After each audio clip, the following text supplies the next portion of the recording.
These are my Laos Warty newts, with the Latin name Laotriton laoensis. In this video I'm going to show you the basics. See the description for more detailed info. I'm going to talk about the husbandry and a little bit about the breeding. I currently keep an adult trio, 2 females and 1 male. I also have some juveniles, which I raise terrestrial at the moment. It's not an aggressive species, but if you want minimum risk, keep them in pairs.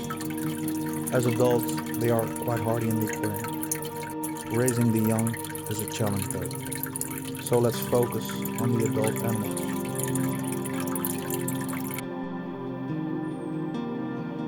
This is the Uwel Rio 180 aquarium, the Oase 350 external filter, and the Lux Spectrum with smart control as lighting. You do not need an external filter, you can use a sponge filter, but then you will have a bit more maintenance. The aquarium is 100 centimeters long. As a substrate, I'm using sand. Unlike axolotls, laoensis doesn't create a large vacuum when it hunts. This eliminates the risk of accidental sand ingestion. And in over 15 years of keeping Asian newts, I've never experienced impactation issues with sand or fine gravel.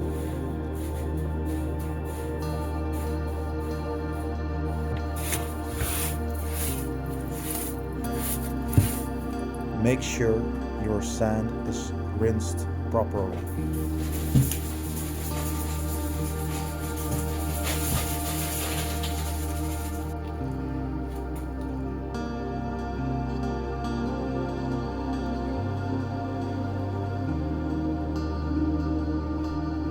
In the Netherlands, it's safe to use tap water, and since my filter and sand has been recently used, I don't need to cycle this tank. It all depends on where you live if you have to cycle or not. So make sure what you have to do yourself. After adding the water, I always remove a little debris.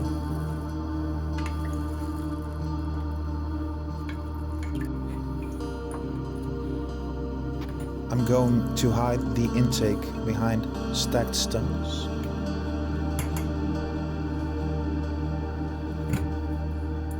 I'm using duct tape to make this tank escape-proof, because newts can crawl through the tiniest of holes and crevices.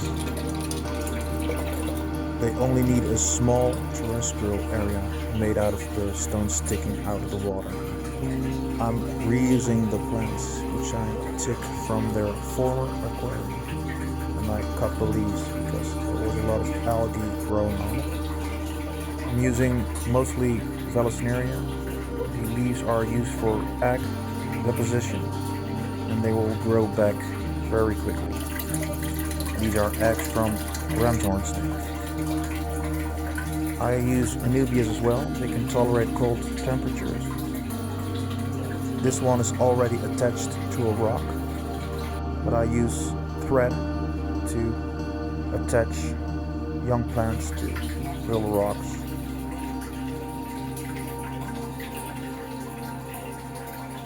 I always add some snails, ram's horn, pond or bladder, and they eat dead plant material or feces, and their own fecal matter is more easily broken down. I'll add an immersed plant like this fern to filter out some nitrate. Make sure your stones are securely stacked, because these animals are physically strong. Ensure your rockwork is immovable in the end. I had to restack everything, and now I'm using Java moss to lower the exhaust.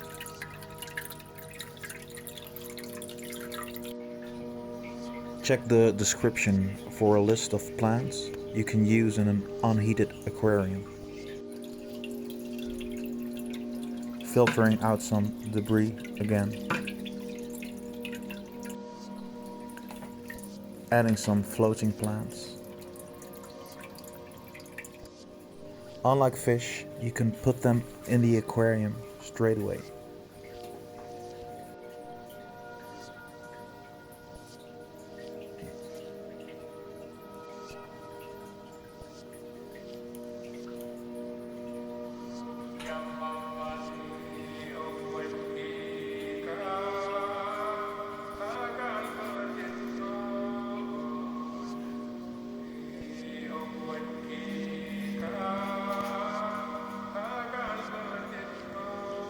I have stacked the stones in such a way that I have created a lot of hiding spots.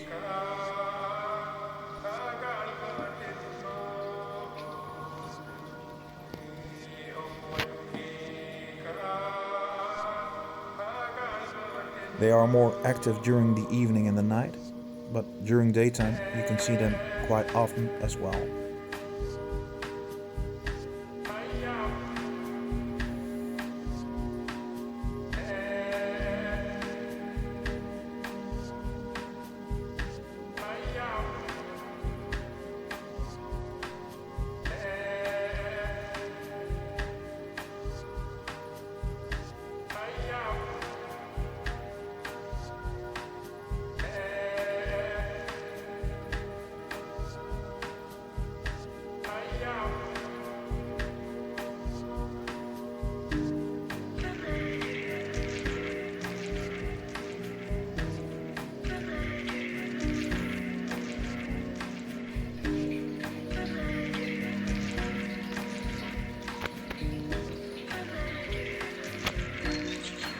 I've got a worm culture in my compost bin.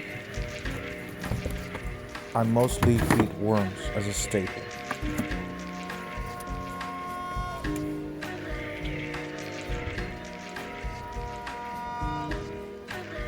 There are some white worms in it as well. I'm feeding these to younger animals.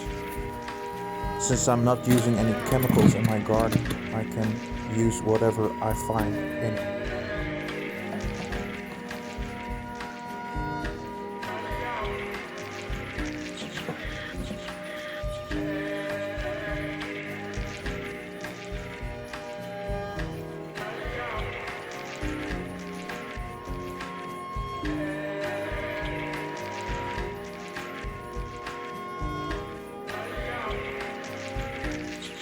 Pincer feeding them isn't any problem, but they will find the worms themselves as well.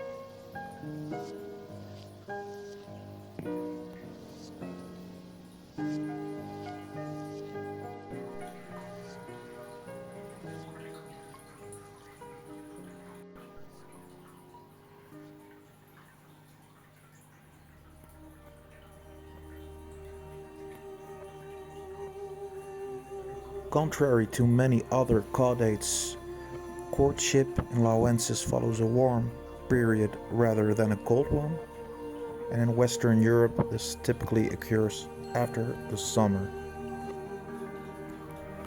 The eggs are laid during late autumn or early winter, and they are deposited between parallel leaves of Vallisneria. The female sticks the leaves together, encasing the eggs like beans in a pod. Watch my other videos to see the eggs or the courtship.